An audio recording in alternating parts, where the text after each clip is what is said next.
Eu nunca vou esquecer daquele dia. Ele me mandou lavar os pés de um dos amigos dele, como se eu fosse criada. Pé sujo de barro, fedendo a suor de dia inteiro de roça, e ainda riu quando eu encolhi o nariz. Disse que se eu não obedecesse, ia me ensinar do jeito dele, e você já pode imaginar o que significava o jeito dele. Eu me abaixei, lavei, engoli o nojo e o choro junto. E o pior, minha mãe, encostada na porta, fingindo arrumar o avental, só murmurou: "Faz, minha filha, é pro bem da gente." Pois é, meu bem, tem coisa que não sai da memória, por mais que o tempo tente empurrar para debaixo do tapete. Meu nome é Rosa Maria, mas pode me chamar de Dona Rosinha, como todo mundo faz. Hoje eu tenho 81 anos. Carrego as rugas e os cabelos brancos como medalhas de guerra, porque sobreviver o que eu sobrevivi não foi pouca coisa não. Eu nasci no interior de Minas, numa cidade que mal tinha uma praça e uma igrejinha. Terra de poeira, de galinha ciscando no quintal, de vizinho que sabia da vida da gente mais do que a gente mesma. Mas ninguém nunca soube da minha vida de verdade. Ou fingiam não saber, o que é ainda pior. Minha família era pobre, daquelas que contavam moeda antes de comprar um pacote de fubá. Mas não era a fome que me doía, era o peso de viver naquela casa. Meu pai era o tipo de homem que entrava e já fazia o ar ficar pesado. Bastava ouvir o arrastar da botina dele na porta que meu estômago já se embrulhava. Homem duro, de fala grossa, mão pesada e riso só quando estava com os amigos e a garrafa de cachaça. E minha mãe, coitada, sempre com a cabeça baixa, o olhar cansado e aquela frase que virou meu mantra de criança: "Faz o que ele mandar, que a gente não passa necessidade." Sabe o que é pior? Eu acreditava, achava mesmo que obedecer era a única saída. Ele dizia que eu era dele, e só dele, e que mulher que não obedecia apanhava mais do que cachorro de rua. E minha mãe confirmava, como se fosse lição de catecismo. Não tinha espaço para sonho, não tinha espaço para infância, tinha espaço só para medo. E olha, se você tá aí pensando: "Ah, mas naquela época era assim mesmo", não me venha com essa desculpa esfarrapada. Nem naquela época, nem em época nenhuma, uma menina devia ser tratada como mercadoria. Mas para eles eu era só isso, moeda viva. Desde cedo aprendi a andar sem fazer barulho, a comer calada, a rir por dentro porque se sorrisse alto ele podia achar que eu estava debochando. Minha mãe me ensinava até como respirar. "Respira baixo, minha filha, que ele não gosta de barulho." Vê se tem cabimento? Respirar baixo para não incomodar um homem que só sabia incomodar a gente. Mas sabe o que mais doía? Era ver como minha mãe se dobrava para ele. Eu esperava que pelo menos dela viesse algum gesto de proteção. Mas não. A mulher repetia sem parar que tudo que ele fazia era pro nosso bem. O bem dela, talvez. O meu, nunca vi. Com o tempo, percebi que meu pai tinha começado a receber visita demais. Não era só conversa de homem, não. Ele ria, brindava e me chamava para cumprimentar direito os amigos. Eu entendia logo o recado: abaixar a cabeça, obedecer, sorrir sem vontade. E minha mãe sempre vinha antes, ajeitava meu vestido e cochichava no meu ouvido: "Seja educada, eles ajudam a gente, não faz feio." Educada? Educada para quê? Para servir de diversão para os amigos dele enquanto ele enchia os bolsos. Mas naquela época eu só sabia engolir seco e obedecer. Porque se eu não obedecesse, bom, eu já conhecia o castigo. E não era castigo de ficar sem sobremesa, não. E assim foi começando o que eu chamo de o mercado da vergonha. Meu pai não via em mim uma filha, via lucro. Minha mãe não via uma menina, via moeda de troca. E eu, que devia estar correndo atrás de pipa, já carregava o peso de um segredo que ninguém podia saber. Mas isso eu vou contar direito, porque naquela época as visitas começaram a ficar mais frequentes, mais pesadas, e eu aprendi de vez que dentro daquela casa não existia infância, existia só o preço do silêncio. A primeira vez a gente nunca esquece, e não tô falando de coisa boa não, meu bem. Eu queria mesmo era esquecer, mas tem lembrança que gruda na alma igual carrapicho em roupa de roça. Quanto mais você tenta arrancar, mais parece que machuca. Pois é, foi numa tarde quente, dessas em que até a sombra parece suar, que meu pai mostrou de vez o valor que eu tinha dentro daquela casa. Moeda de troca. Ele chegou com 2 camaradas, tudo homem feito, botina suja de poeira e aquela risada alta que já me deixava com o estômago embrulhado. Eu me encolhi na cozinha, tentando passar despercebida, mas meu pai nunca deixava. Ele gostava de exibir. Para ele, ter uma filha quieta, obediente e sem coragem de levantar os olhos era motivo de orgulho. Rosa, vem cá, cumprimenta os amigos do seu pai. Foi o que ele disse, batendo a mesa do jeito que só faltava derrubar os copos de cachaça. Eu gelei. Mas se tem uma coisa que eu já tinha aprendido naquela época, era que dizer não não existia. Minha mãe, que já estava correndo para ajeitar a mesa com uns pedaços de queijo duro e farinha, passou por mim e cochichou baixinho. Não faça feio, minha filha, é pro bem da família. Pro bem da família. Sempre essa ladainha. O bem da família era a desculpa que ela usava para tapar o buraco que o medo cavava dentro da gente. Porque o bem de quem eu nunca vi. Me aproximei da mesa. Um dos homens me olhou como quem avaliava a mercadoria na feira. Sorriu com os dentes amarelados e disse: "Essa menina tá ficando moça, hein, Antônio?" Meu pai riu satisfeito, deu um gole na cachaça e respondeu: "É prendada, sim senhor, não dá trabalho." Prendada.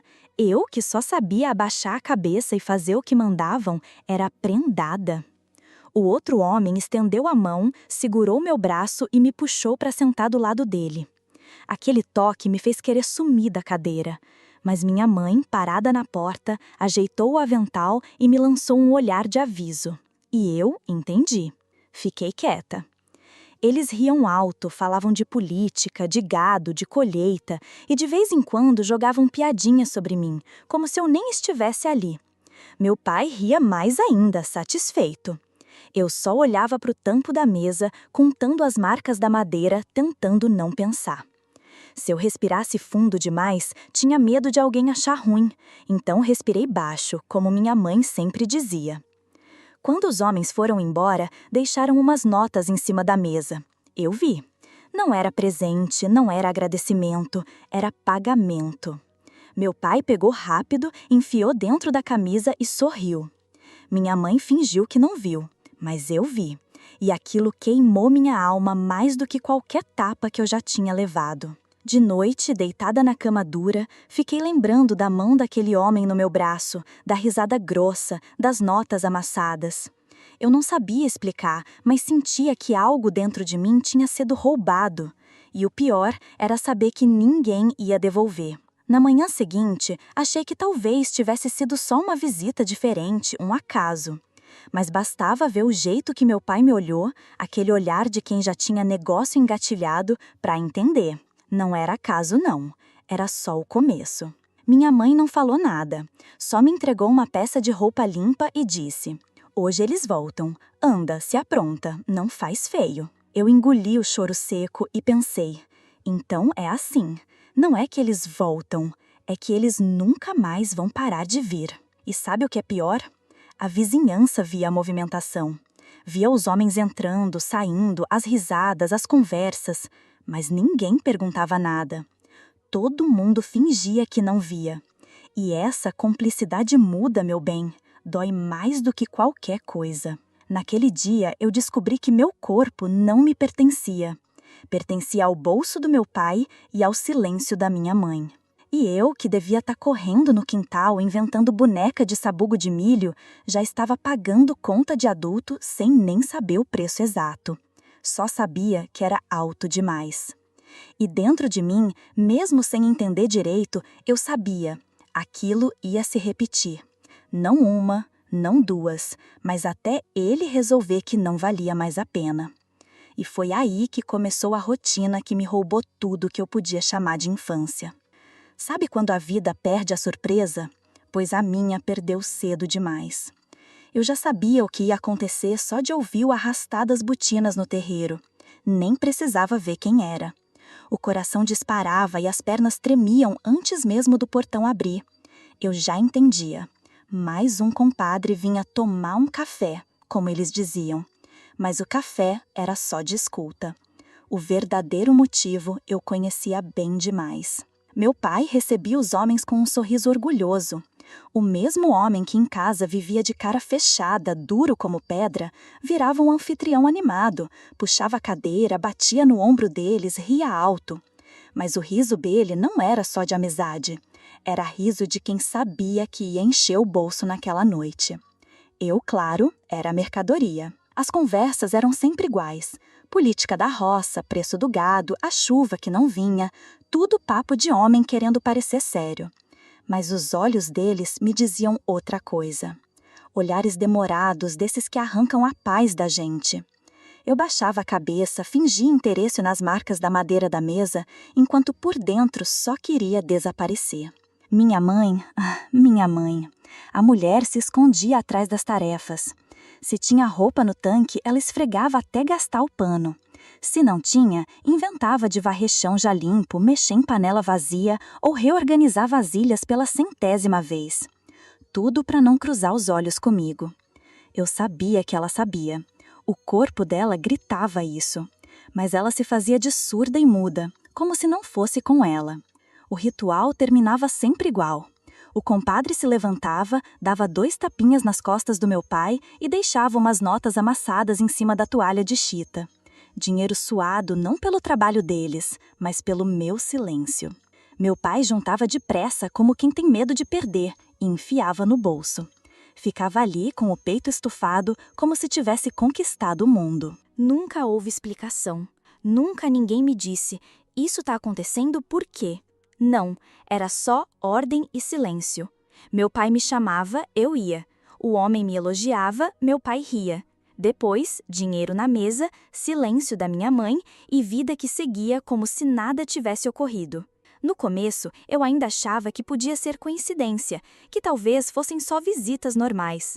Mas bastava olhar para o sorriso satisfeito do meu pai contando as notas para entender, não tinha nada de normal. Aquilo era negócio. E eu era moeda. O medo, então, virou rotina. Eu já não acordava pensando em brincar, em correr no quintal e inventar bonecas de sabugo. Acordava esperando a próxima visita. Meus dias giravam em torno do barulho do portão, do cheiro de fumo que anunciava mais um compadre. Era como viver presa num relógio que só marcava hora de medo. E a vizinhança? Ah, meu bem, a vizinhança via. Claro que via. Via os homens entrando, saindo, o movimento diferente na casa de gente que mal tinha o que comer. Mas fingiam. Viravam a cara, comentavam sobre chuva e safra, como se não percebessem. E isso doía ainda mais. O silêncio deles confirmava que eu estava sozinha. Com o tempo, meu corpo aprendeu a reagir sozinho. O som de gargalhada masculina me fazia encolher, o cheiro de pinga me embrulhava o estômago e até a sombra de um chapéu grande me dava calafrio. Era como se o medo tivesse se mudado para dentro de mim. E não pense que a manhã seguinte era melhor, não era. A rotina da casa continuava.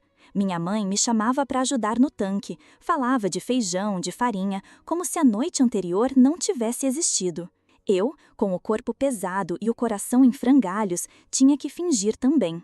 Fingir que era só mais um dia. Foi aí que entendi. Minha infância tinha acabado. Ninguém me deu aviso, ninguém perguntou se eu estava pronta. Simplesmente roubaram, em silêncio, noite após noite, cada pedacinho dela. Quando me dei conta, já não era criança. Eu era moeda de troca. E naquela mesa de chita, entre copos de cachaça e notas amassadas, meu pai assinava meu destino sem precisar de papel. Tem coisa que a gente nunca imagina ouvir da boca da própria mãe. Eu, pelo menos, nunca imaginei que um dia ela olharia para mim e diria com a maior calma do mundo: quanto mais obediente você for, mais cedo a gente sai da miséria. Não foi grito, não foi bronca, foi conselho. Como quem diz para a filha, lava bem o arroz que ele rende mais. Eu fiquei parada, com a bacia de roupa na mão, sem saber se ria ou se chorava. Porque me diga, que tipo de conselho é esse? Eu, criança ainda, tentando entender o mundo, descobrindo que minha função dentro daquela casa era obedecer, não para ter paz, mas para encher o bolso do meu pai. Ela não tremeu a voz, não desviou o olhar para o chão, como fazia em outras horas. Falou como quem repete uma verdade óbvia. E eu, burra de esperança, perguntei baixinho se um dia aquilo ia acabar. Vai sim, Rosa, tudo passa. Basta você não dificultar. Faz o que tem que ser feito e logo sua vida melhora. Logo, essa palavra doía mais que tapa, porque eu sabia que logo era invenção dela para me convencer a engolir seco. Enquanto falava, ela esfregava a roupa no tanque, como se cada peça fosse desculpa para não encarar o que ela própria dizia. A espuma subia, a água escorria, e eu só via a boca dela mexendo, soltando aquelas frases que pareciam mais sentença do que conselho. Mulher que enfrenta homem só leva a pior, minha filha. Melhor se calar, melhor obedecer. Barriga cheia é mais importante que orgulho. E foi nesse dia que eu entendi que minha mãe não era só vítima.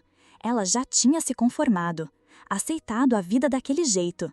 Para ela, eu não era filha, eu era ferramenta. Ferramenta para manter a casa de pé, para ter arroz na panela, para garantir que meu pai não ficasse de cara amarrada. E o nó que deu no meu peito naquele momento eu nunca esqueci. Eu queria gritar, queria perguntar se ela não via, se ela não sentia quando ouvia as botas dos compadres no terreiro. Mas não saiu nada. Só fiquei ali, com a garganta seca e o coração batendo tão alto que parecia que o mundo inteiro ouvia. Naquela hora, percebi.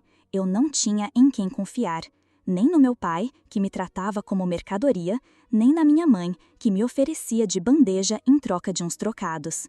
Eu estava sozinha, completamente sozinha. E foi aí que comecei a mudar por dentro, porque eu entendi que chorar não servia para nada. Quando eu chorava, minha mãe dizia: "Enxuga essas lágrimas, menina, lágrima não bota feijão no prato." E se meu pai via, ainda zombava. "Olha aí, ó, já tá chorando de novo. Quem é que vai querer uma filha chorona?" Então eu parei de chorar. Engoli o choro até secar por dentro. Criei uma casca, daquelas grossas que a gente coloca para ninguém ver a ferida aberta. Por fora, parecia que eu estava firme. Por dentro, eu me desfazia todo dia. Foi nesse tempo que percebi que meu corpo já não me pertencia. Eu era treinada para sorrir na hora certa, para abaixar a cabeça quando chamavam meu nome, para aguentar em silêncio enquanto meu pai recebia o pagamento. Virou automático, e a casca foi ficando cada vez mais grossa.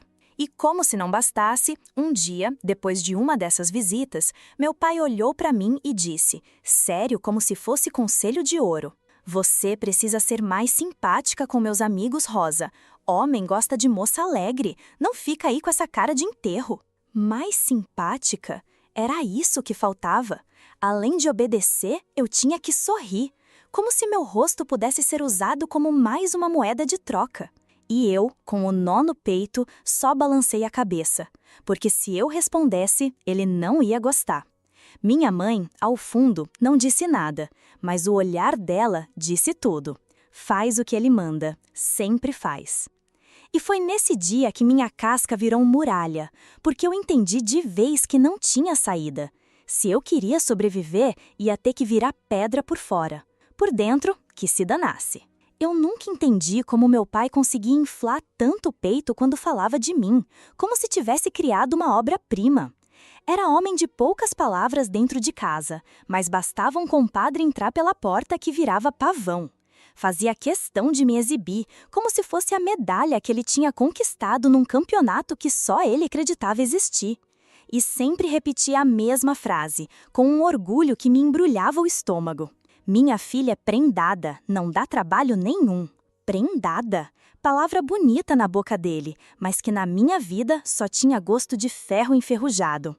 Porque ser prendada para ele era ser obediente, calada, disposta a servir sem abrir a boca. Não era mérito, era condenação. Os compadres riam alto como se tivessem acabado de ouvir a maior piada do mundo. Batucavam na mesa, batiam palmas, alguns até assoviavam. Outros cochichavam entre si, rindo de canto de boca, e eu não precisava ouvir as palavras para saber que eram sobre mim. Aquelas risadas me atravessavam feito faca. Parecia que o ar sumia da sala. Minha mãe ficava num canto, sempre com aquele sorriso amarelo, sem cor, que não enganava ninguém. Sorria porque tinha que sorrir. Sorria porque meu pai a obrigava a compactuar daquilo. Mas os olhos dela, os olhos, eles não sorriam. Eram fundos, vazios, fugindo dos meus sempre que eu tentava encarar. Eu, parada, parecia um retrato pregado na parede. Cada palavra do meu pai era uma martelada me fixando ali, imóvel. Vejam só como ela é direita, fiz questão de criar desse jeito. E eles assentiam, concordavam, como se ele tivesse feito obra de arte. Eu pensava, se isso é ser direita, preferia ter nascido torta.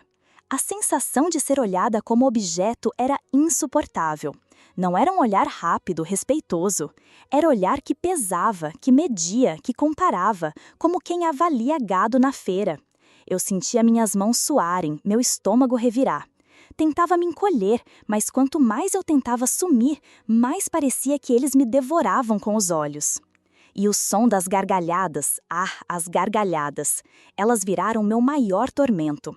Podia ser dia, podia ser noite, bastava um grupo de homens rir alto que meu corpo endurecia. Até hoje, já velha, quando escuto risada masculina ecoando, sinto o peito apertar como se ainda estivesse naquela sala. Porque eu sabia que não era riso de alegria, era riso de quem partilhava um segredo sujo. Depois que eles iam embora, a cena se repetia. O compadre dava 2 tapinhas nas costas do meu pai e deixava notas amassadas em cima da mesa. Meu pai recolhia rápido, como cachorro guardando osso, e enfiava dentro da camisa. Ficava com aquele ar satisfeito de quem tinha feito grande negócio. Minha mãe recolhia os copos, lavava a louça, em silêncio, e eu me retirava calada, levando comigo mais um pedaço arrancado da minha infância. Mas foi nesse tempo que notei uma mudança. Entre todos os compadres que vinham, um começou a aparecer mais. No começo eu pensei que fosse coincidência, mas coincidência não bate no portão dia sim, dia não. Esse homem tinha um jeito diferente, falava menos, olhava mais. Quando chegava, meu pai se animava, recebia-o de braços abertos como se fosse irmão. E a cada visita dele, eu sentia minha liberdade minguar ainda mais. Meu pai adorava a presença dele, fazia questão de me chamar quando ele estava, me empurrava para perto, dizia rindo. Viu como minha filha é educada? É a joia da casa. Joia? Palavra bonita, mas eu sabia que para ele eu era só objeto de valor. E objeto, uma hora, muda de dono. Esse compadre não precisava dizer muito, bastava o jeito como me olhava, como observava cada movimento meu, como se estivesse escolhendo o momento certo de me cercar. Eu tentava evitar o olhar dele, mas era impossível. Era como se tivesse ganchos que me puxavam. E meu pai, cego de orgulho, não percebia nada, ou fingia não perceber. Esse aí é amigo de verdade, Rosa. Aprende a tratar bem homem de valor. Homem de valor. Eu pensava, valor para quem? Pro bolso dele, claro. Minha mãe do canto da cozinha sorria aquele mesmo sorriso amarelo. Não dizia nada, mas não precisava. O silêncio dela era concordância. Cada vez que aquele homem saía, eu sabia que ele ia voltar.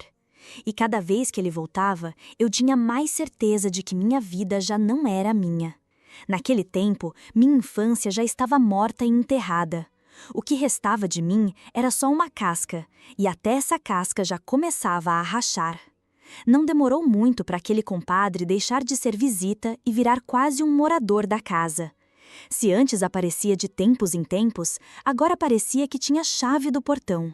Batia, entrava, sentava e eu já sabia. Lá vinha mais uma tarde interminável. Meu pai, todo satisfeito, tratava-o como irmão. Esse é de confiança, repetia, como quem fala de um sócio de negócio próspero. E confiança, no dicionário do meu pai, significava uma coisa só. Podia deixar a filha sob os cuidados dele sem se preocupar. A primeira vez que isso aconteceu, eu lembro bem. Estávamos na sala.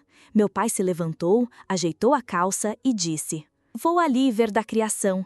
Fica aí com ela, fulano. É de casa." E saiu. Assim, simples, como quem entrega um balde para alguém segurar. Eu gelei. O compadre sorriu de canto, ajeitou-se na cadeira e ficou me olhando. Não falou nada. O silêncio dele era pior que qualquer palavra. Eu aprendi rápido que aquele silêncio era meu inimigo. O relógio na parede, que fazia um tic-tac baixo, parecia gritar.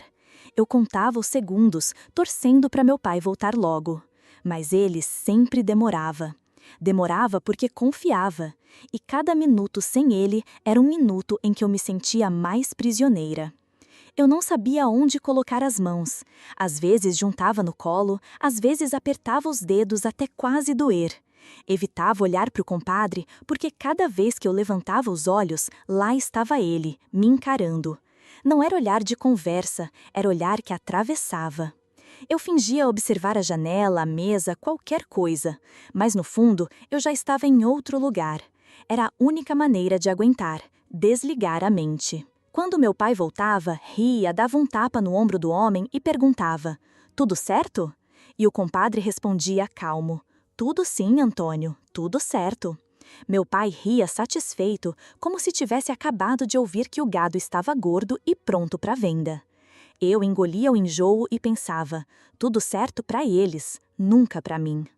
Minha mãe, claro, sabia, sempre sabia. Mas o máximo que fazia era me puxar para o canto depois e dizer, com aquela voz baixa que parecia mais uma reza: "Seja forte, minha filha, isso tudo passa." Eu queria perguntar: passa para onde? Para quem? Porque comigo não passava nunca. Cada visita dele parecia me roubar mais um pedaço. Mas eu ficava calada. Ela não queria resposta, queria silêncio. Com o tempo, fui criando estratégias para suportar. Descobri que se eu respirasse bem devagar, parecia que o tempo corria mais rápido. Que se eu fixasse o olhar num ponto só, uma rachadura na parede, um nó da madeira do chão, eu conseguia fingir que estava em outro lugar. Era meu jeito de sobreviver, virar pedra por fora e vento por dentro. Mas o corpo não enganava. O suor nas mãos, a boca seca, o coração batendo feito tambor. Eu tentava me manter firme, porque sabia que se demonstrasse medo, ele sorriria ainda mais. Meu pai foi se acostumando tanto a essa rotina que passou a sair sem pressa. Ia ao quintal, cuidava da roça, às vezes até ia buscar lenha, deixando-me ali, sob os cuidados do compadre. Como se eu fosse criança brincando e precisasse de supervisão. Supervisão que, na verdade, era vigilância. E minha mãe? Ficava no tanque lavando roupa como se a espuma pudesse cobrir o barulho do meu coração. Quando voltava, repetia a ladainha: "Ser forte é a única saída, a gente aguenta mais do que pensa." Como se isso fosse consolo. Foi aí que percebi a armadilha completa. Eu não tinha saída. Não tinha vizinho que me socorresse, não tinha parente para me levar embora, não tinha sequer a coragem de gritar. O compadre tinha se instalado na nossa vida, e meu pai lhe dava cada vez mais espaço. Naquela época, comecei a sentir que estava vivendo numa casa sem portas. O portão abria para todos, menos para mim. Eu podia olhar a rua, podia sonhar com a liberdade lá fora, mas nunca atravessava. Era como se as paredes fossem feitas de ferro invisível. E a frase da minha mãe, "seja forte que tudo passa", ecoava toda vez que eu tentava acreditar em algo. Mas quanto mais o tempo passava, mais eu entendia que não era verdade. Nada passava, só se repetia. Até hoje, já velha, quando fecho os olhos, ainda sinto aquele silêncio da sala. O compadre sentado me observando, meu pai ausente, minha mãe calada. E eu tentando ser pedra, para não me despedaçar. Foi nessa época que percebi, com todas as letras, não havia saída.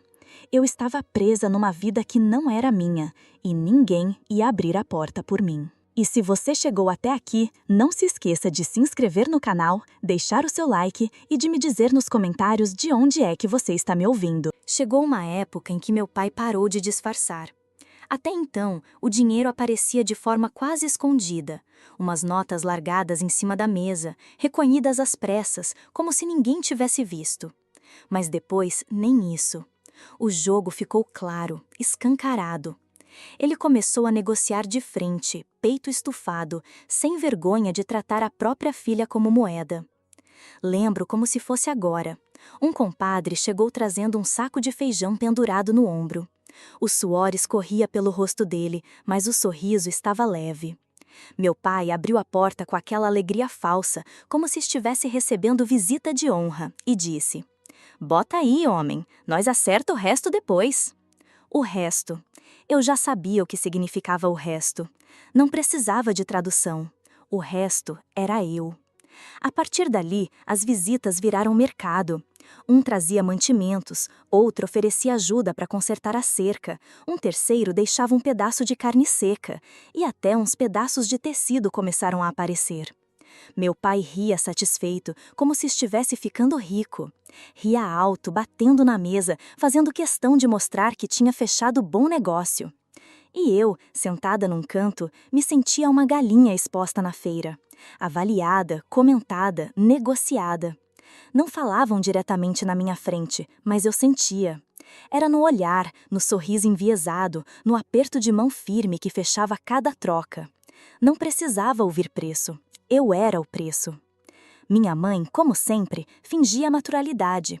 Pegava parte do dinheiro, guardava num pano dobrado e dizia, como se fosse coisa simples: "Com isso dá para comprar sal, açúcar, talvez até um pouco de café." Falava com a maior calma do mundo, como se o dinheiro tivesse caído do céu, como se fosse fruto de trabalho honesto. Eu ficava olhando para ela e me perguntava se acreditava mesmo no que dizia ou se só tinha se acostumado a tapar os ouvidos e seguir a vida. A casa mudou. Antes a gente vivia de farinha e água. Agora, de vez em quando, tinha carne, tinha feijão, até sabão de pedra melhor. Para quem olhasse de fora, parecia que a vida da gente estava melhorando. Mas eu sabia que cada pedaço de carne no prato custava um pedaço de mim. E o horror maior era o sorriso do meu pai. Ele, que em outros momentos era duro, calado, mal-humorado, depois dessas negociações virava outro homem. Ficava leve, quase simpático, cantava baixinho enquanto guardava o dinheiro, falava de planos, comentava que a casa estava prosperando. "Tá vendo, Rosa? Tudo graças a você, minha filha de valor." Filha de valor. Palavras que deviam ser orgulho, mas que na boca dele soavam como sentença.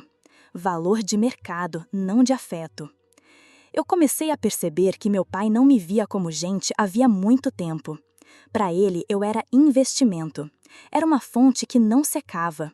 E cada vez que via aquele sorriso satisfeito, meu estômago embrulhava. A mãe, mesmo sem dizer nada, colaborava. Era ela quem guardava parte do dinheiro, quem comprava os mantimentos, quem cozinhava com aquele ar de normalidade. Às vezes até dizia: "Pelo menos agora a gente não passa mais fome." Como se a ausência de fome justificasse todo o resto. De noite eu me deitava na cama dura e ficava pensando: será que isso nunca vai acabar? Porque já não era só sobre suportar, era sobre viver sabendo que eu tinha virado moeda de troca oficial. A feira funcionava dentro da minha casa e eu era a mercadoria. Um dia, depois de mais uma dessas visitas, meu pai se aproximou. Tinha cara mole, como se quisesse mostrar carinho. Pôs a mão pesada no meu ombro e disse: "Um dia você vai ser recompensada, Rosa. Tudo isso vai valer a pena." Eu fiquei olhando para ele e pensei em rir. Recompensada com o quê? Com a infância que ele já tinha vendido a prestações? Com a juventude que estava sendo arrancada pouco a pouco? Era uma promessa vazia, e eu sabia. Mas fiquei calada, porque a gente aprende cedo que silêncio dói menos que palavra atravessada. Naquela noite, fechei os olhos e pensei: pior do que o castigo é a esperança falsa, porque a esperança enganada mata mais devagar, mas mata do mesmo jeito. Eu sempre acreditei que Deus morava dentro das rezas.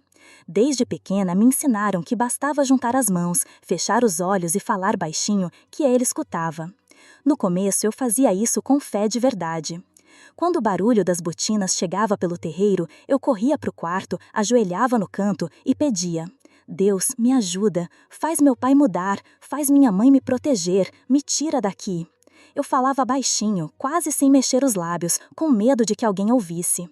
Mas, com o tempo, fui notando que minhas palavras batiam no teto e voltavam. Nada mudava. As visitas aumentavam, as barganhas ficavam mais escancaradas, meu pai mais satisfeito. Era como se minhas preces fossem engolidas pelo ar e cuspidas de volta no meu rosto. E o silêncio, o silêncio de Deus, esse me sufocava mais que qualquer grito. Lembro de uma noite em que fiquei de joelhos no chão frio, as mãos tremendo, e implorei: "Por favor, Deus, não deixe ele me chamar hoje. Não deixa, só hoje." E o que eu vi em resposta foi a risada grossa dos compadres lá na sala. Era como se o próprio céu estivesse zombando de mim. Quando contei para minha mãe que andava rezando, esperando que as coisas melhorassem, ela não me abraçou nem me consolou, só disse com a maior calma do mundo enquanto torcia um pano de prato: Deus dá fardo só para quem aguenta, Rosa. É porque você é forte. Aquela frase caiu sobre mim como pedra. Porque se ela estava certa, então tudo o que eu vivia não era acaso, era plano. Deus tinha escolhido eu, justamente eu, para carregar aquilo. E se eu reclamasse, estaria desafiando a vontade dele. Foi aí que a culpa começou a me corroer por dentro. Eu não pensava mais, meu pai é um monstro. Não. Passei a pensar, Deus me deu isso porque eu mereço, porque eu tenho que aguentar. E cada vez que chorava escondida, me sentia pecadora, porque, segundo minha mãe, a tristeza era falta de fé. Ela sempre repetia variações da mesma ladainha. Deus sabe o que faz. Tudo tem seu motivo. É cruz, minha filha, e cruz a gente carrega calada. Eu ficava olhando para as mãos dela, calejadas de tanto esfregar roupa no tanque, e pensava, será que ela acreditava mesmo nisso, ou só se agarrou a essas frases porque era mais fácil do que enfrentar a verdade? Talvez fosse o jeito dela sobreviver, enfiar a cabeça dentro de um discurso pronto e fingir que era consolo. Mas para mim, não era consolo, era condenação.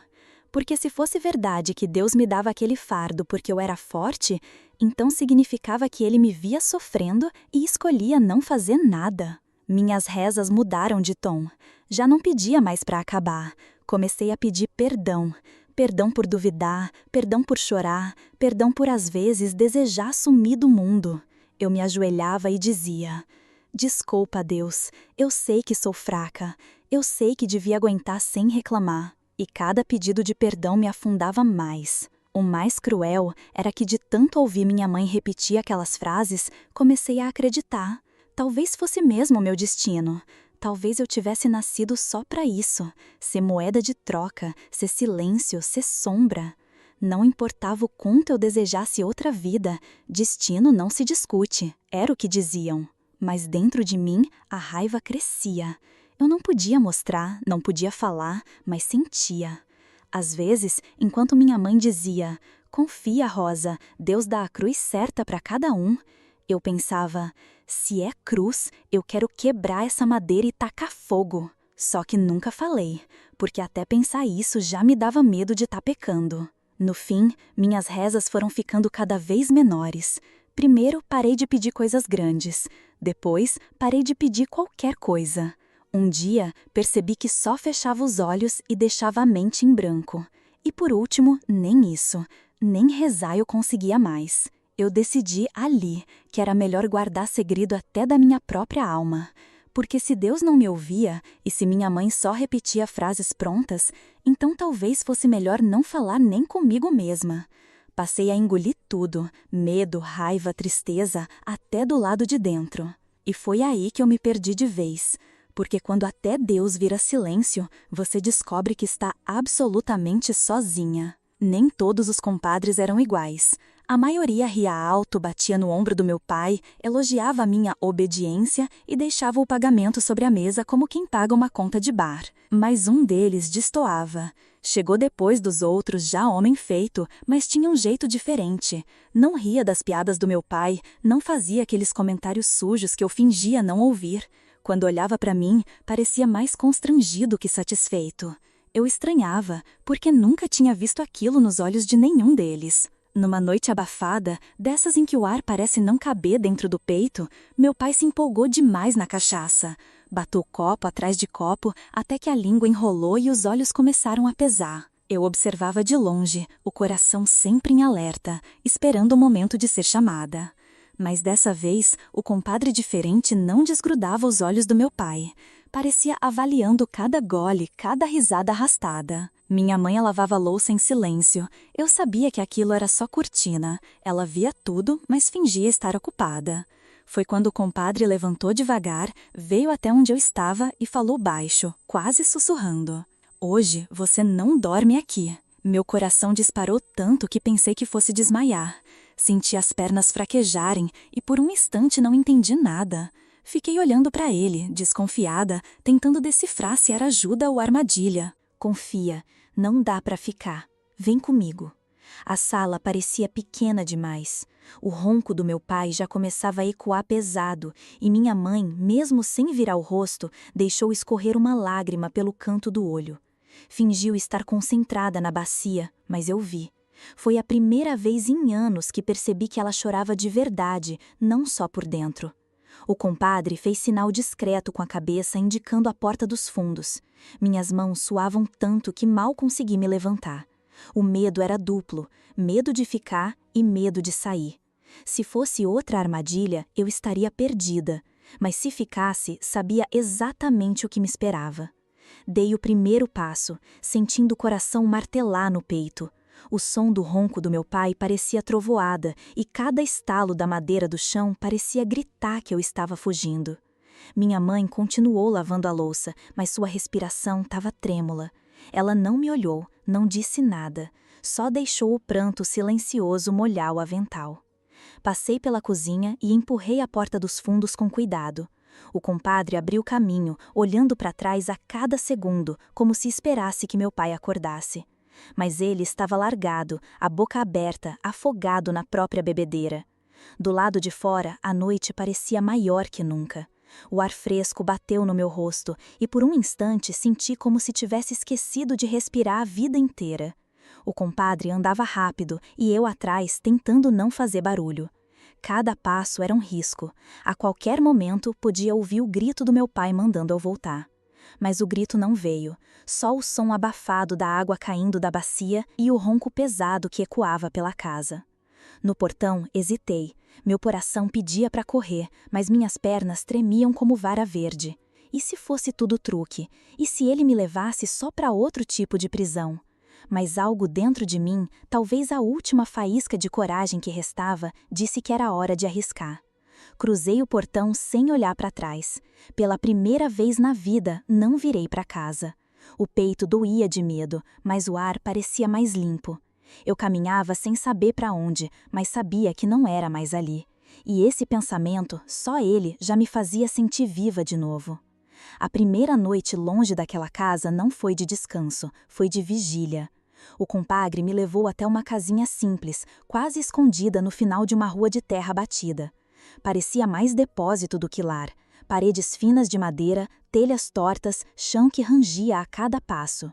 Havia um cheiro persistente de café requentado misturado ao de fumaça, como se a cozinha nunca tivesse esfriado. Não era grande coisa, mas para mim, que vinha de uma prisão sem grades, parecia outro planeta. Ele arrumou um colchão fino no canto do quarto e me estendeu um cobertor gasto, cheio de remendos. Disse apenas: "Descansa, Rosa, amanhã a gente vê o que faz." E se afastou, como quem sabe que presença demais só atrapalha. Mas eu não consegui descansar. Meu corpo podia estar sentado ali, mas minha mente continuava dentro daquela casa de onde eu tinha fugido. Cada barulho da noite me deixava em alerta, o latido de um cachorro distante, o vento empurrando a janela mal pregada, até o estalo da madeira do teto parecia o som da bota do meu pai entrando para me arrastar de volta. Eu esperava, a cada segundo, ouvir o ronco pesado dele parar e sua voz rouca gritar meu nome. O medo vinha junto da culpa. A cena da minha mãe, de cabeça baixa, lavando louça com os olhos marejados, não saía da minha cabeça. Eu sabia que, quando meu pai acordasse e percebesse que eu não estava lá, seria nela que ele descontaria. A coragem que me tirou da casa naquela noite parecia agora uma sentença para a mulher que me pôs no mundo. Eu me sentia dividida, um pedaço de mim queria correr de volta para protegê-la, outro gritava que eu nunca mais podia pisar lá. E havia também a vergonha de estar ali, na casa de um homem que eu conhecia tão pouco, dependendo dele para não ser engolida de volta pelo inferno que deixei. A desconfiança era tanta que, mesmo vendo que ele não me olhava como os outros, eu esperava a qualquer momento que sua máscara caísse e que ele revelasse as mesmas intenções sujas que os demais. Mas ele não se aproximou. Ficou deitado em uma esteira do outro lado do cômodo, quieto. Não tentou me tocar, não me observou com aquele olhar invasivo que eu já conhecia de cor. Apenas respirava de forma regular, como quem sabia que silêncio naquela hora era mais valioso que qualquer palavra. Isso, por incrível que pareça, me deu um fio de paz, um fio, não mais que isso. A madrugada foi longa, meus olhos ardiam, mas eu não ousava fechá-los. O coração batia tão alto que eu tinha medo que ele ouvisse. De vez em quando, eu olhava pela janelinha pequena e via o breu da noite. Parecia que o mundo lá fora estava em suspenso, esperando para decidir meu destino. Quando o céu começou a clarear, senti algo que fazia anos que eu não sentia. O nascer do sol não era chamado para mais um dia de servidão. Era um anúncio de que eu tinha sobrevivido à primeira noite fora. Olhei para o horizonte, pintado de laranja e rosa, e respirei fundo. Era ar diferente. Era ar de rua, de liberdade. Pela primeira vez, não precisei esperar a ordem do meu pai para levantar da cama. Mas, junto do alívio, veio o medo. Será que eu estava mesmo livre? Ou só tinha trocado de prisão? Porque ainda não sabia o que o compadre realmente queria de mim. Liberdade assusta quando a gente nunca a teve. Cada raio de sol parecia perguntar: "E agora, Rosa? O que você vai fazer?" No meio da manhã, ele se aproximou devagar. Eu estava sentada perto da janela abraçando os joelhos e ele disse, sem rodeios: "Você não pode ficar aqui por muito tempo. Seu pai pode dar com a língua nos dentes e descobrir. Mas eu conheço gente em outra cidade que pode arrumar trabalho para você. Não é fácil, mas é honesto. Se quiser, eu te levo." Trabalho, outra cidade, palavras que nunca tinham sido usadas comigo. Até então, meu destino sempre tinha sido decidido por meu pai. E ali, pela primeira vez, alguém me falava de escolha. Meu coração se apertou. Eu queria acreditar nele, mas a desconfiança ainda me segurava. Será que não era só outro jeito de me prender? Mas quando olhei pela janela e vi a rua de terra se estendendo até sumir no horizonte, algo dentro de mim sussurrou: "É agora ou nunca." Virei o rosto para ele e, mesmo com a voz fraca, disse: "Eu vou." Naquele instante, percebi que pela primeira vez na vida, a decisão tinha sido minha. A viagem até a nova cidade não foi longa em distância, mas dentro de mim pareceu interminável. Cada passo que eu dava, cada solavanco da carroça, era como se o coração fosse explodir. Eu olhava para trás o tempo todo, com medo de ver meu pai surgindo do nada, com o rosto vermelho e os olhos cheios de raiva. Mas o que eu via era só poeira levantando na estrada e o horizonte se abrindo na frente. O compadre que me ajudou não pôde ir até o fim. Disse que tinha gente de confiança que cuidaria de mim numa cidade pequena e que eles poderiam arrumar trabalho. Não insisti em detalhes. A essa altura, eu só queria estar longe. Quando chegamos, ele me deixou aos cuidados de um casal simples, que me recebeu com olhos curiosos, mas sem perguntas demais. Ele se despediu rápido, com a promessa de que não diria nada ao meu pai. Eu nunca mais o vi. A cidade era diferente da minha. As ruas eram de terra batida, cheias de marcas de carroça. As casas eram baixas, pintadas de cal, algumas com quintais floridos, outras mal cuidadas. Havia mais gente circulando do que eu estava acostumada. Crianças corriam descalças, mulheres carregavam cestos, homens negociavam no mercado. Para mim, parecia outro mundo, e ao mesmo tempo assustador. Eu me sentia um peixe fora d'água, tentando nadar em rio desconhecido. Não demorou para arrumarem trabalho para mim. Ninguém queria saber da minha história. Só perguntavam se eu tinha força e disposição. E isso eu tinha, ou fingia ter. Passei a lavar roupas no rio desde cedo. A água gelada rachava minhas mãos, a pedra áspera cortava meus dedos, mas eu não reclamava. Depois, ajudava a cozinhar em casas de famílias ricas, que me tratavam como se eu fosse parte da mobília. Muitas vezes também cuidava das crianças dessas famílias, meninos e meninas que tinham tudo o que eu nunca tive: brinquedos, tempo para brincar e liberdade de correr pelo quintal sem medo de nada. O trabalho era pesado. Chegava em casa com os braços doendo, os pés queimando de tanto andar descalça e a barriga muitas vezes ainda roncando. O pouco que me davam de comida mal sustentava, mas eu aceitava calada. Aprendi que reclamar era perder mais do que ganhar. E mesmo assim, havia algo novo: o silêncio. Não havia mais o barulho do portão abrindo para visitas indesejadas. Não havia a voz rouca do meu pai me chamando para obedecer. Não havia gargalhadas masculinas ecoando na sala. Eu descobri que cansaço físico, por mais cruel que fosse, era leve perto do peso de uma alma em cativeiro. pela primeira vez, deitava sabendo que ninguém ia abrir a porta do quarto de madrugada para me roubar o sono. Mas a solidão me acompanhava. Eu estava cercada de gente, mas era como se ninguém me visse. Eu fazia parte do cenário, não da vida. Trabalhando, comendo, dormindo, sempre calada. Não tinha em quem confiar, e a confiança era um luxo que eu já não podia me permitir. Às vezes, quando estava lavando roupa no rio, eu olhava meu reflexo tremido na água e mal me reconhecia. Parecia outra pessoa, magra, cansada, mas com um brilho novo no olhar. Um brilho que dizia, você sobreviveu. Foi nessa época que comecei a guardar dinheiro. Pouco, quase nada. Algumas moedas escondidas dentro de um pano e enfiadas no meio da palha do colchão. Cada moeda era como uma semente plantada no escuro. Não dava para ver o futuro, mas eu sonhava. Sonhava em ter um cantinho só meu, nem que fosse um quartinho pequeno, com uma mesa e um fogão de barro. Sonhava em escolher o que cozinhar, em dormir a hora que quisesse, em viver sem ninguém dizendo o que eu devia ser. E eu sonhava com silêncio, silêncio verdadeiro, não o silêncio cúmplice da minha mãe, mas o silêncio da paz. Mas a vida nunca deixa a gente sonhar sem jogar sombra.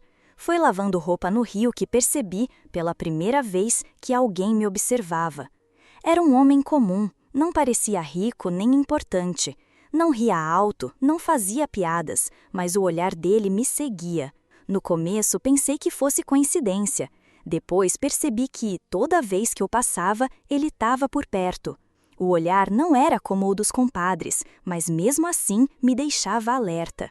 Meu coração, que começava a acreditar em um futuro diferente, se apertou. Será que eu podia confiar? Ou será que a vida estava prestes a me prender de novo, em outra forma de cativeiro? Segui lavando, cozinhando e juntando minhas moedas. Mas a cada vez que sentia os olhos dele em mim, a dúvida crescia. Talvez fosse interesse sincero.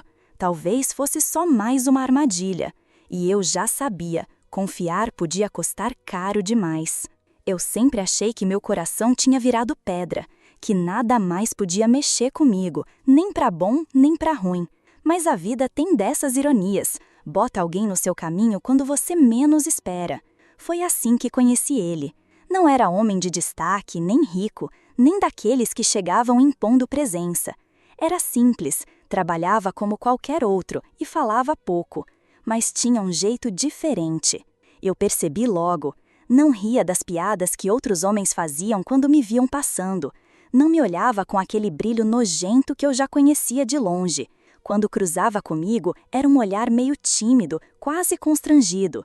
E isso me deixou ainda mais desconfiada, porque eu já tinha aprendido, quando a esmola é demais, o santo desconfia. No começo, eu fazia questão de manter distância. Respondia seco, evitava a conversa, desviava o olhar. O coração disparava cada vez que ele se aproximava, não porque eu gostasse, mas porque o corpo lembrava do passado antes mesmo de eu pensar. Qualquer movimento masculino era aviso, qualquer palavra mais mansa podia esconder a armadilha. Eu me sentia como bicho arisco, pronto para correr se alguém tentasse se aproximar demais. Ele parecia perceber, nunca forçava nada. Às vezes oferecia ajuda com as bacias pesadas, outras vezes deixava uma fruta ou um pedaço de pão, dizendo que tinha sobrado. Pequenos gestos, simples, mas que me confundiam. Porque dentro de mim a voz era clara: cuidado, Rosa, homem bom não existe. Mas o tempo foi passando e percebi que ele não desistia. E mais, nunca exigia nada em troca. Não vinha com segundas intenções escondidas atrás de palavras bonitas. Ficava por perto, ajudava quando podia e só. E isso aos poucos foi mexendo comigo.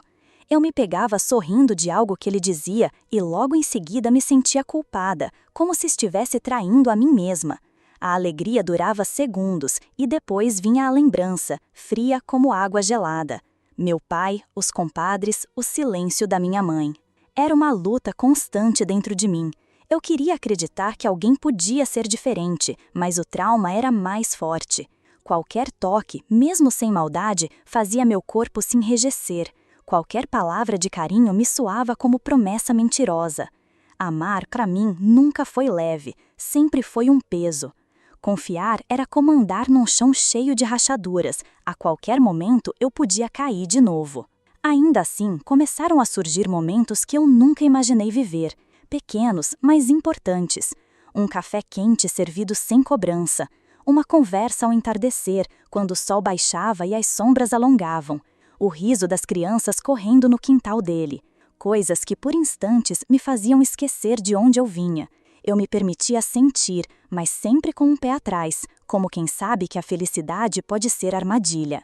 À noite, porém, o passado sempre voltava. Eu fechava os olhos e, em vez do rosto dele, via o portão da casa. O ronco pesado, a risada dos compadres, o choro abafado da minha mãe. Muitas vezes acordava suada, o coração disparado, como se tivesse voltado no tempo. Ele, às vezes, perguntava se eu estava bem. Eu dizia que sim, nunca contei. Como explicar que nem nos sonhos eu tinha sossego? Com o tempo, aceitei a companhia dele. Trabalhamos juntos, construímos uma vida simples. Casei, tive filhos. Aos olhos dos outros, eu finalmente tinha me ajeitado. A vizinhança dizia, Rosa deu a volta por cima. Mas ninguém via as noites em que eu me encolhia na cama, assustada com barulhos comuns, achando que eram passos do meu pai. Ninguém via como eu, mesmo sorrindo para meus filhos, carregava no peito uma dor que nunca se curava. Trabalhei duro, mais do que posso contar. Lavei roupa até minhas mãos ficarem cheias de calos e rachaduras. Cozinhei para os meus e para os outros. Cuidei dos meus filhos como se fossem meu último fio de esperança. Dei a eles o que eu nunca tive: colo, afeto, cuidado. Mas nunca consegui dar o que não aprendi: paz. Porque paz, para mim, sempre foi coisa de sonho. Muitos diziam que eu tinha sorte de ter encontrado um homem bom. E, de fato, ele nunca me tratou como meu pai me tratou. Mas o trauma não deixou. Eu sempre estava em alerta, sempre com medo de que, de um dia para o outro, ele mudasse, que revelasse o que escondia, que eu caísse, de novo, numa prisão que parecia liberdade. E às vezes, mesmo no meio da alegria, eu lembrava. Enquanto cozinhava e ouvia meus filhos rirem, vinha a lembrança do riso dos compadres. Enquanto sentia a mão dele segurar a minha com carinho, vinha a memória das mãos pesadas que um dia me roubaram de mim mesma. Eu sorria por fora, mas por dentro a sombra nunca me deixava. Foi então que percebi, por mais que eu tivesse reconstruído minha vida, o passado nunca tinha ido embora. Estava lá, sempre, me esperando na hora do sono. Nos sonhos, ele voltava. E quando eu acordava, era como se tivesse apanhado de novo. E eu aceitei. Aceitei que mesmo com uma vida nova, o passado era um hóspede que nunca iria embora. Hoje, com essa idade que pesa mais do que minhas pernas conseguem carregar, eu me sento e conto essa história. Não porque eu queira piedade, nem porque espero que alguém me abrace e diga, coitada, eu já passei da idade de querer consolo. Eu conto porque sei que se eu calar, vão continuar fingindo que coisas assim nunca aconteceram, e eu não vou deixar. Eu sobrevivi, mas sobreviver não é o mesmo que viver. Eu respirei todos esses anos, criei filhos, vi netos nascerem, mas uma parte de mim ficou presa lá atrás, naquela casa, naquela sala de risadas pesadas. Até hoje, se eu fecho os olhos, ainda sinto o peso do olhar daqueles homens e a voz do meu pai ecoando como se estivesse vivo. Nunca mais vi minha mãe depois daquela noite, nem carta, nem notícia, nem nada. Às vezes, nas madrugadas, eu sonho que volto e a encontro sentada na varanda, com aquele olhar cansado e o sorriso amarelo. No sonho, eu me ajoelho e pego a mão dela dizendo, me desculpa, mãe, por ter deixado a senhora sozinha. Mas aí eu acordo e tudo que tenho é o vazio. A verdade é que eu nunca tive coragem de procurar. O medo de encontrar só o túmulo dela e a culpa me esmagarem de vez me manteve longe. Do meu pai, soube pelos outros. Morreu sem nunca ter pedido desculpa, sem nunca reconhecer nada. Morreu acreditando que tinha sido bom homem, bom provedor. Morreu como viveu, com o peito estufado de orgulho e a alma podre. Nunca mais olhei na cara dele depois que fugi, e se tivesse olhado, não teria dado perdão. Perdoar é coisa que a gente dá quando ainda tem algo bom guardado. Eu não tinha. Ele levou tudo. Que se entenda com Deus, se é que Deus quis lhe dar ouvidos. Quanto ao homem que me ajudou naquela noite, o tal compadre que não ria das piadas, ele foi o único que me mostrou respeito de verdade. Não me olhou como mercadoria, não me cobrou pelo favor. Me deu abrigo, me deu silêncio, me deu a chance de recomeçar. Com ele, construí uma vida, casei, tive filhos. E sim, eu fui fiel, fui companheira. Mas nunca consegui amá-lo como ele merecia.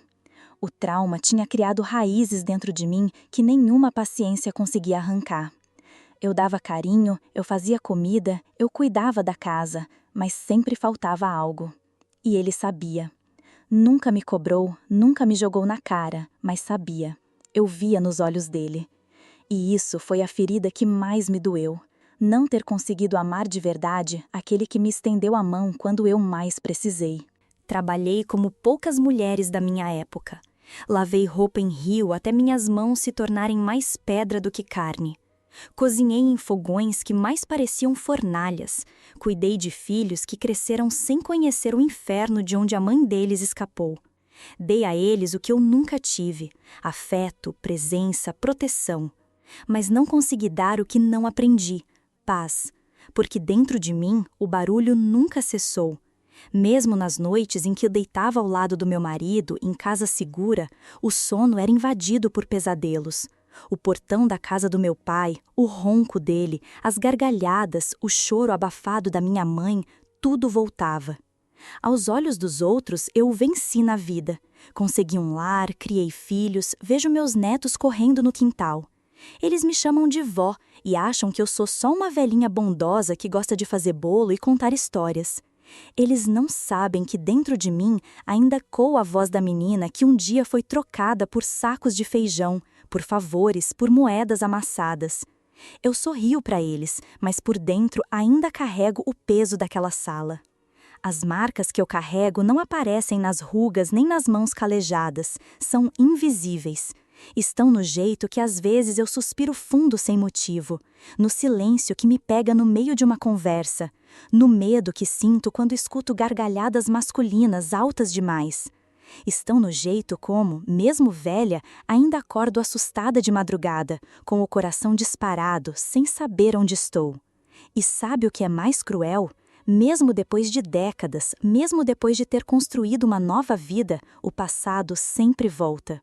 Nos sonhos, nos silêncios, nos olhares que me lembram do que eu vivi. Eu sobrevivi, mas a menina que um dia fui nunca deixou de gritar dentro de mim. Por isso eu falo agora. Não porque eu queira que sintam pena, eu não preciso disso. Falo porque sei que muita gente prefere acreditar que histórias assim são invenção, exagero, drama. Pois não são. Eu sou prova viva.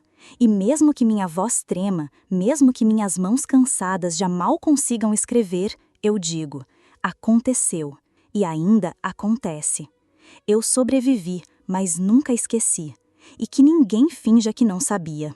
E se você chegou até aqui, não se esqueça de se inscrever no canal, deixar o seu like e de me dizer nos comentários de onde é que você está me ouvindo.